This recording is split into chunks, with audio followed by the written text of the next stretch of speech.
बेटियों से ही बात नहीं की जो अलग अलग फील्ड में काम कर रही हैं, परिवार और देश का नाम रोशन कर रही हैं, बल्कि हमने भविष्य में इंडियन क्रिकेट टीम में खेलने का सपना संजोए बच्चियों से भी बात की। आपको वो भी सुनाते हैं। लेकिन ये गलत है, ये नहीं होना चाहिए। लड़कियों को बढ़ावा देना चाहिए आगे आने के लिए, उनको खिलाना भी चाहिए, पढ़ाना भी चाहिए, क्योंकि लड़कियां आगे बढ़ेंगी तभी तो देश आगे बढ़ेगा। हाँ, हमें बहुत सपोर्ट करते हैं पेरेंट्स, तभी हम खेल पा रहे हैं। पेरेंट्स का सपोर्ट ना हो तो फिर खेलना मुश्किल हो जाता है।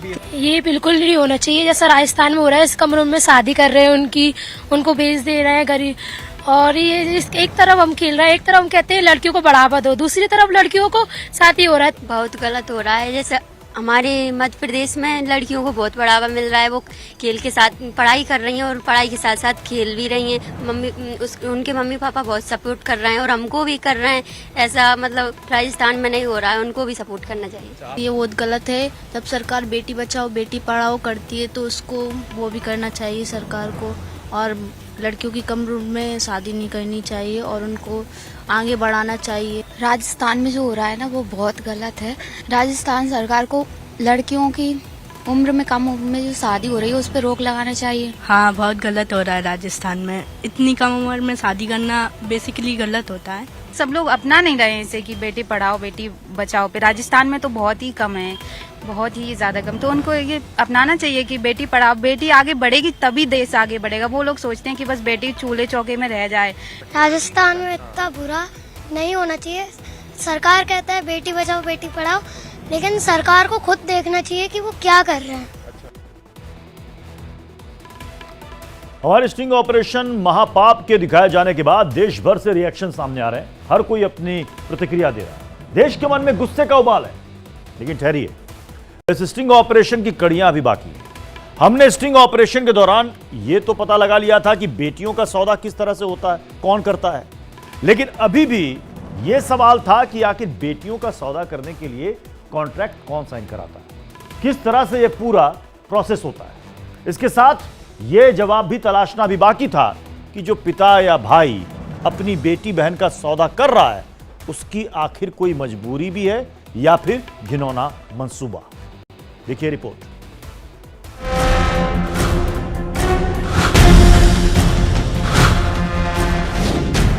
राजस्थान के बूंदी के गांव की स्याह सच्चाई बेपर्दा हो चुकी थी, लेकिन हमारी पड़ताल अभी पूरी नहीं हुई थी। माँ बाप की मंडी में बेटियों की बोली लगाने वाले लोग हमारे सामने थे, लेकिन हमें उन माँ बाप की तलाश थी जो एग्रीमेंट बनाकर अपनी बेटी का सौदा करते हैं, क्योंकि एग्रीमेंट करके बेटी का सौदा करने वाले माँ बाप अभी तक हमारे कैमरे पर नहीं आए थे। आपके लिए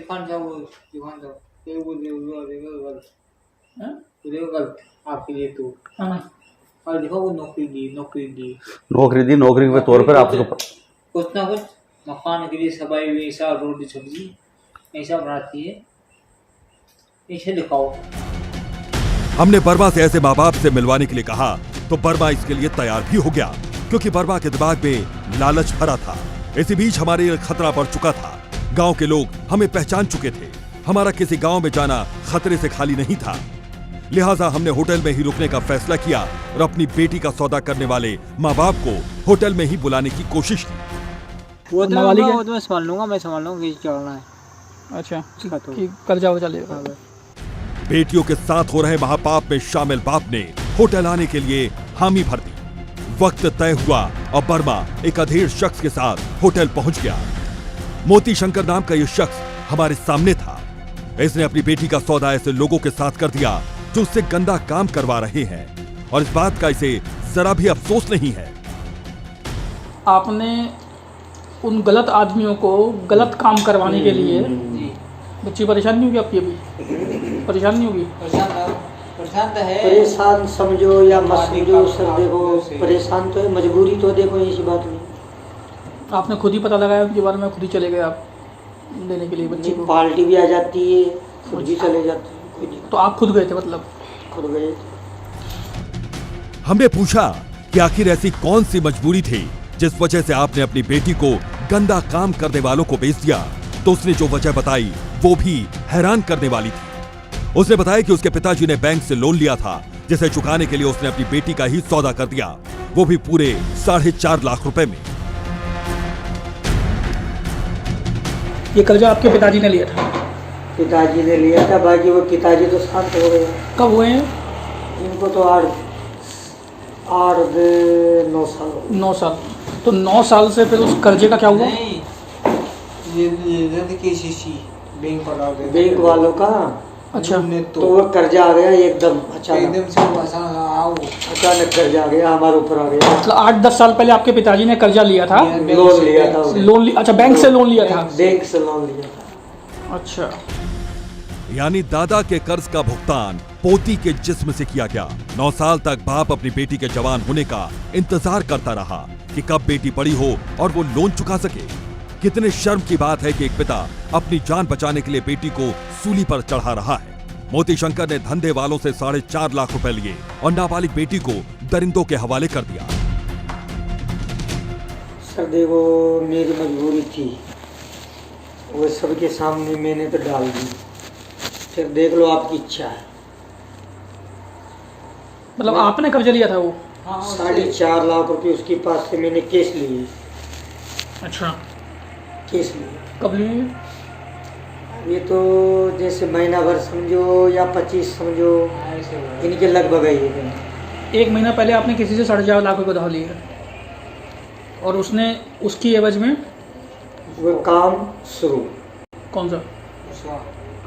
अच्छा। हमें वर्मा ने बताया कि मोती शंकर कोई और नहीं बल्कि वर्मा की पत्नी का सगा चाचा है, यानी वर्मा का चाचा ससुर।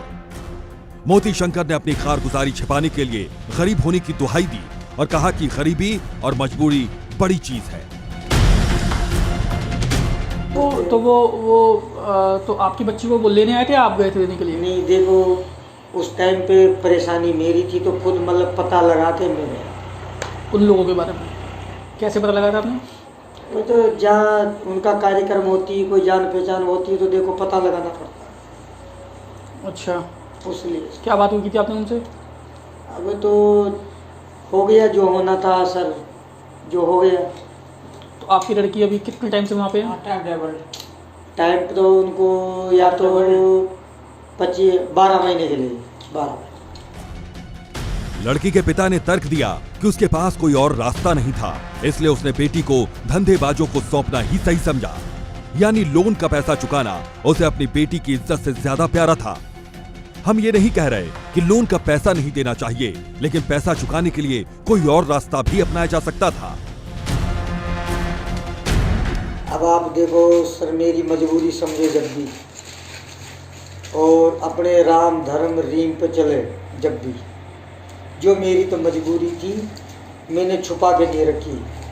गला कटाना है तो सबके सामने कटाएंगे, बाकी मतलब चुप के नहीं कटाने वाले। तो कोई और तरीका नहीं था उनका कर्जा चुकाने का आपका? और तरीका नहीं था। ये जमीन है, जमीन थी नेर इलाके की जमीन थी हमारे पास। हमारे पापा के पास तो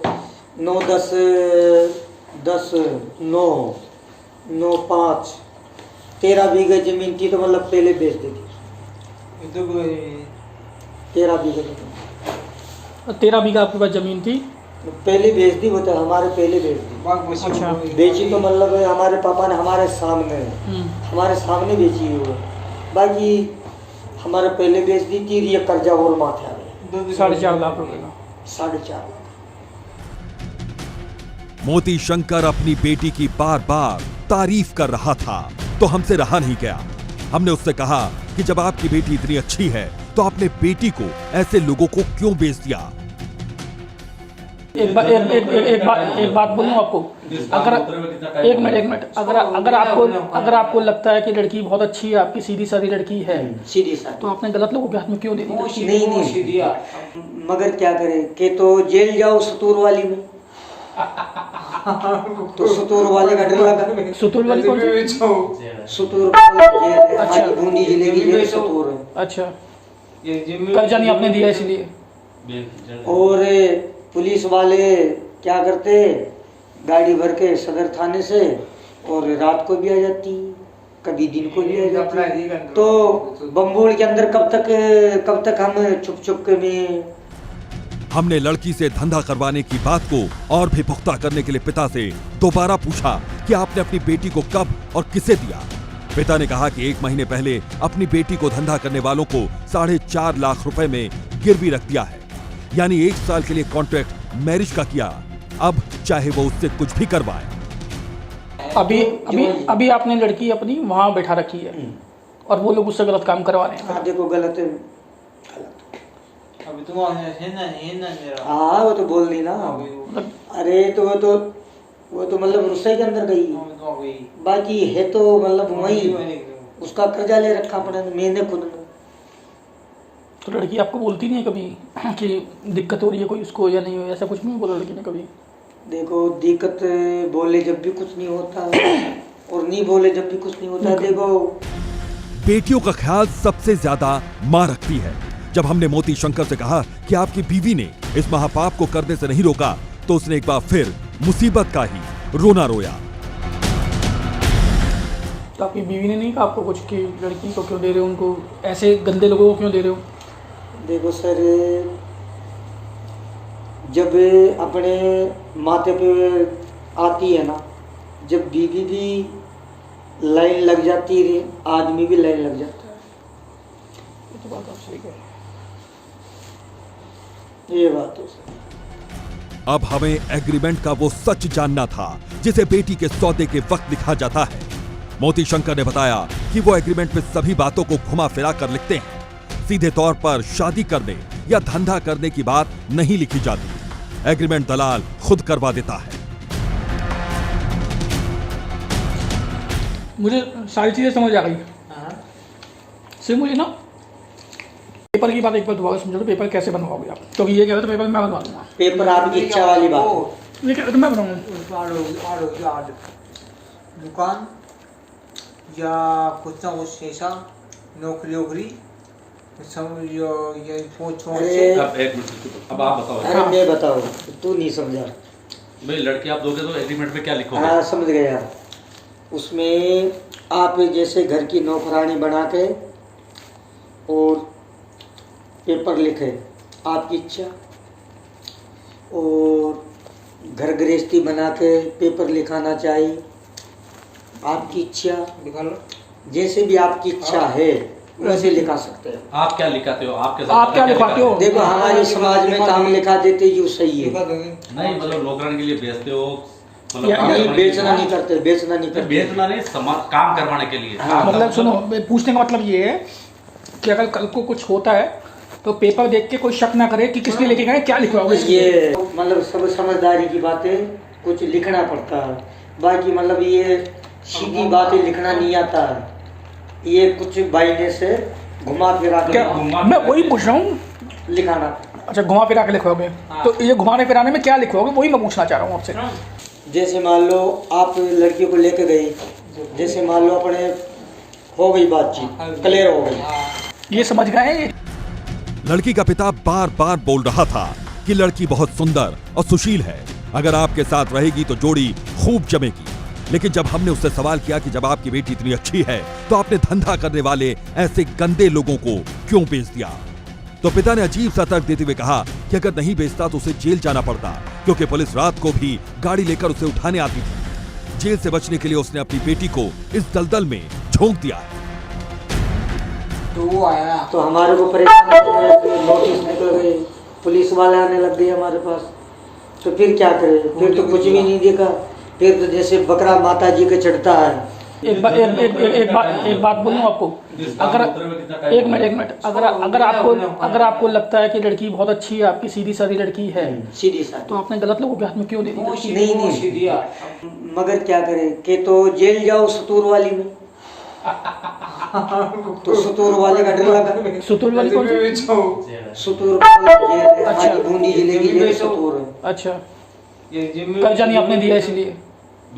और पुलिस वाले क्या करते, गाड़ी भर के सदर थाने से, और रात को भी आ जाती, कभी दिन को भी आ जाती। तो बम्बोल के अंदर कब तक हम छुप के में। ये सिर्फ अकेला पिता नहीं है जो अपनी बेटियों की कॉन्ट्रैक्ट पर शादी करता है।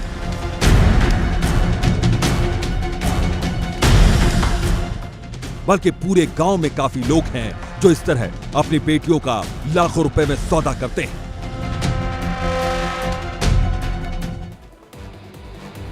इंडिया डेली लाइव की स्टिंग ऑपरेशन महापाप के बाद देश भर में गुस्सा है। ये गुस्सा ना सिर्फ बेटियों के साथ हर पेरेंट्स में तो है ही, साधु संतों में भी आक्रोश है। आपको सुनाते हैं उनका क्या कहना है। ऐसे जिहादियों को पकड़कर गोली मारी जानी चाहिए, एक ऑपरेशन चलाया जाना चाहिए। मुझे संदेह है कि भारत के 26 राज्यों में ये ऑपरेशन गुप्त रूप से चलाया जा रहा है। धर्मांतरण हो, जिहाद हो, शरीयत कानून हो, राष्ट्र विरोधी क्रियाकलाप हो, कर्तव्य हो, लगातार ये चरितार्थ किए जा रहे हैं और जो कि भारत के एजेंडे पे काम नहीं हो रहा है। ये दूसरे देशों के माध्यम से फंडिंग लेके काम किए जा रहे हैं। ऐसे लोगों के ऊपर त्वरित कार्यवाही करनी चाहिए, इन्हें फांसी पर लटकाना चाहिए। मैं भारत सरकार या किसी भी सरकार से अपील करता हूं, इस दुष्कर्म को जो है रोकने की काम करें और साथ ही साथ जो है इस पर लगाम लगाने की काम करें कि जिससे हमारी बहन बेटियों का जो है राजस्थान में इस तरह खुला भेजा जा रहा है, इस तरह के नौबत को रोकने की काम करें। कुछ ऐसी कंपनियां आज भी हैं जो भारत के लड़के और लड़कियों को खरीद करके, गरीब बच्चों को खरीद करके, आदिवासी, वनवासी, गिरिवासी के जो भोले भाले बच्चे हैं, पैसा देकर, उनके माँ बाप को पैसा देकर के खरीद करके जो ले जाते हैं, ऐसे कंपनियों पर प्रतिबंध लगाना बहुत ज़रूरी है। और मैं चाहूँगा कि विदेश विभाग ऐसे लोगों को जो वीज़ा देकर बाहर भेजकर और कुकृत्य किया जाता है, उस पर प्रतिबंध लगाना बहुत जरूरी है। इंडिया डेली लाइव के खुलासे के बाद देश भर की बेटियों में गुस्सा है। बेटियां सवाल पूछ रही हैं कि उन्हें असली आजादी कब मिलेगी, कब वो अपनी मर्जी से जी पाएंगी, कब वो खुद के लिए खुद से फैसले ले पाएंगी। ऑपरेशन महापाप को लेकर देश की बेटियों से हमने बात की, जिस पर उनका क्या कहना है आपको सुनाते हैं। मैं तो ये जिम्मेदार, मेरी बेटी के साथ ऐसा